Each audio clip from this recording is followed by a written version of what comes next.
Fl-aħħar evalwazzjoni tiegħu tal-programm ta' stabbiltà għal din is-sena u 3 snin ġejjin, il-Kunsill Fiskali sejjaħ bħala plawżibbli t-tbassir ekonomiku u fiskali tal-Gvern. Il-Kunsill Fiskali li huwa awtonomu mill-Gvern ikkonferma li matul is-sena li għaddiet il-Gvern ħares ir-regoli fiskali dwar ir-responsabbiltà fiskali u l-patt ta' stabbiltà u tkabbir. Bl-istess mod qal li l-pjani fiskali li tresqu għandhom jiżguraw konformità mar-regoli fiskali tul din is-sena u 3 snin ta' wara. Qal li l-Ministeru għall-Finanzi jistenna li l-ekonomija Maltija iżżomm pass qawwi bit-tkabbir ekonomiku li mistennija jibqa' fil-livell ta' 5% fl-2022.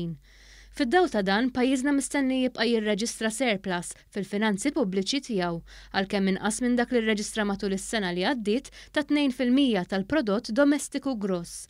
Fl-istess waqt, il-proporzjon tad-dejn meta mqabbel mal-ġid nazzjonali mistenni jibda jonqos u jinżel minn 46% matul is-sena li għaddiet għal ftit aktar minn 33% fl-2022.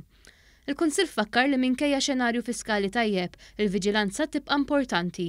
Fl-istess waqt qal li dawn il-kundizzjonijiet joffru opportunità għat-twettiq ta' riformi meħtieġa biex jiġu indirizzati l-isfidi fit-tul.